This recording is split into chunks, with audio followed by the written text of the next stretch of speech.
औज़ुबिल्लाहि मिनश्शैतानिर्रजीम बिस्मिल्लाहिर्रहमानिर्रहीम। अस्सलामु अलैकुम। क्या हाल है व्यूअर्स आप लोगों के। मैं उम्मीद करती हूँ कि आप लोग खैर-ओ-आफ़ियत से होंगे और हमेशा की तरह आप लोगों के लिए बहुत सारी दुआओं के साथ मैं आपकी मेज़बान लैला हाज़िर हूँ अपने चैनल हर मुश्किल के हल में। व्यूअर्स, आज मैं आप लोगों के लिए सूरह फातिहा का अमल बना के लाई हूँ। बहुत ही मुजर्रब, बहुत ही गारंटेड अमल है। कुरान पाक की पहली सूरह है और सूरह अल-फातिहा का अमल इंशाअल्लाह ताला किसी भी हाजत के लिए आप इस अमल को करेंगे तो वो आपको ज़रूर हासिल होगा। तो वजीफ़े की डिटेल मैं आपको बताती चलूँगी बाद में।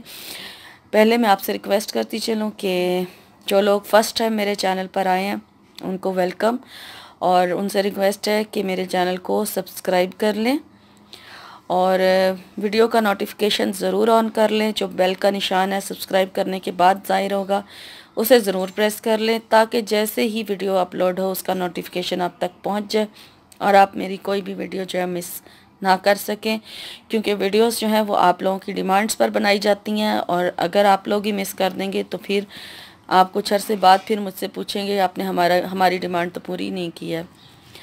इसलिए जो मेरा चैनल है उसको सब्सक्राइब करना भी ज़रूरी है और बेल का निशान प्रेस करना भी ज़रूरी है। और मेरी हौसला अफजाई करने के लिए मेरी वीडियोस को लाइक ज़रूर किया करें। बहुत ही कंजूसी करते हैं आप लोग लाइक करने में, लाइक ज़रूर किया करें ताकि मैं फिर आप लोगों के लिए और भी मज़ीद अच्छे से अच्छे वीडियोस बना कर ला सकूं। ठीक है, तो दुरूद शरीफ पढ़ते हैं। दुरूद शरीफ के बाद फिर मैं आपको वजीफ़ा बता दूँगी। अल्लाहुम्मा सल्लि अला मुहम्मदिन व अला आलि मुहम्मद कमा सल्लैता अला इब्राहीम व अला आलि इब्राहीम इन्नका हमीदुम मजीद।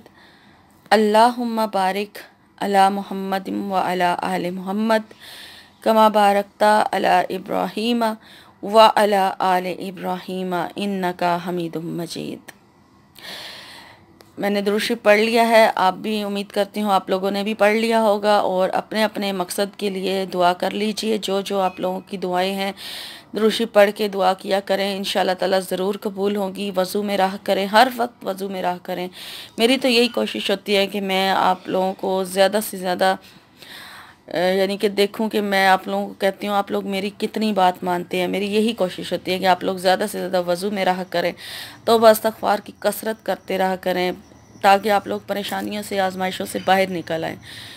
और मेरी दुआ भी यही है कि अल्लाह ताला आप लोगों को आपकी मुश्किलात से निजात दिलाए और आप लोगों की मसले मसाइल हल कर दे और आपकी जो भी ख्वाहिशात हैं, दिली मुरादें हैं, अल्लाह पाक उन्हें पूरा कर दे।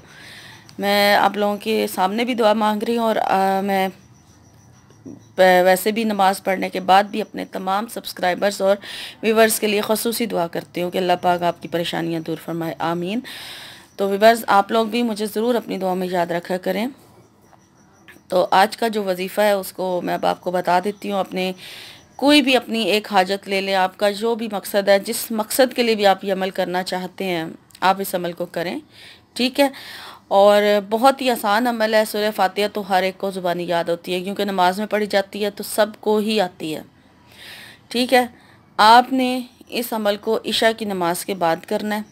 ठीक है, इशा की नमाज जब आप अदा कर लें, अपने मकसद की नियत कर लें, अपने मकसद की दुआ मांग लें। मकसद की दुआ मांगने के बाद आपने दुरूद शरीफ पढ़ना है। दुरूद शरीफ आप चाहे 3 बार पढ़ लें, बल्कि 11 बार ही पढ़ लें तो सबसे बेस्ट है। 11 बार ही दुरूद इब्राहिमी आपने पढ़ना है, नमाज वाला दुरूद शरीफ पढ़ना है आपने। ठीक है, और उसके बाद फिर आपने सूरह अल-फातिहा को पढ़ना शुरू करना है और हर बार बिस्मिल्लाहिर्रहमानिर्रहीम के साथ पढ़ी जाएगी। ठीक है, और सूरह फातिहा को आपने 41 मरतबा यानी 41 टाइम आपने इस अमल को करना है। यानी सूरह फातिहा को हर बार बिस्मिल्लाहिर्रहमानिर्रहीम के साथ 41 मरतबा 41 टाइम आप पढ़ेंगे। इस तरह से बिस्मिल्लाह की तादाद भी 41 हो जाएगी और सूरह फातिहा भी 41 बार पढ़ी जाएगी। और जब आप इसको मुकम्मल कर लें तो मुकम्मल करने के बाद फिर आप दोबारा दुरूद इब्राहिमी पढ़ें, 11 मरतबा दुरूद इब्राहिमी पढ़ें और अपने मकसद की, अपनी हाजत की दुआ कीजिए। जिस मकसद के लिए आप इसे पढ़ना चाहें पढ़ सकते हैं। कोई भी आपका मकसद है चाहे आप कर्ज़ में मुब्तला लोग हैं, उससे निजात के लिए पढ़ना चाहते हैं कि कर्ज़ का कोई वसीला बन जाए, ठीक है, बहुत ज़बरदस्त अमल है कर्ज़ के लिए। अगर आप इसमें यानी कि कोई कहते हैं ना कि हमें पैसों की ज़रूरत है, जैसे मुझे एक मेरे कमिट आ रहा है काफ़ी अरसे से, वो उनको पैसे का इंतज़ाम नहीं हो रहा, मदीना मुनव्वरा नाम से उनकी आईडी है, और वो पैसे के इंतज़ाम के लिए बार बार कनाडा का वजीफ़ा शायद उनका लगना है, उसके लिए मुझसे वजीफ़ा मांग रही है। तो वो भी अगर आप ये अमल करें पैसे के इंतज़ाम के लिए, सूरह फातिहा पढ़ें, तो इंशाअल्लाह ताला आपको अल्लाह ताला कहीं ना कहीं से ज़रूर वसीला बना देगा। और जो स्टूडेंट्स बहन भाई हैं मेरे और वजीफ़ा मांगते हैं, वो भी ये कर सकते हैं।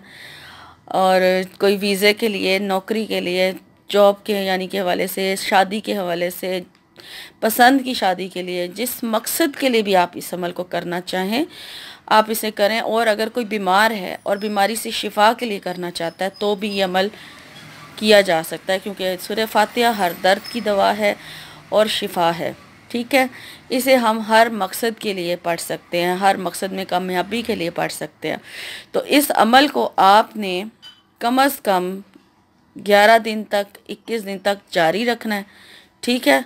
11 दिन करें बग़ैर किसी नागे के। 11 दिन में हाजत पूरी नहीं होती तो फिर इस अमल को 21 दिन तक लाजमी करें, इंशाअल्लाह ताला आपकी हाजत ज़रूर पूरी हो जाएगी।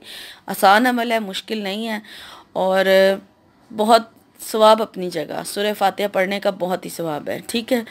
तो ये अमल उम्मीद करती हूँ कि आपको समझ आ गई होगी अच्छी तरह से कि किस तरह से पढ़ना है, किस टाइम पढ़ना है।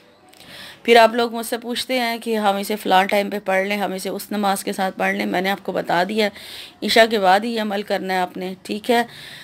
और इंशाअल्लाह ताला मैं अब नई वीडियो में आपकी खिदमत में हाज़िर होंगी, तो तब तक के लिए मैं आपसे इजाज़त चाहूँगी।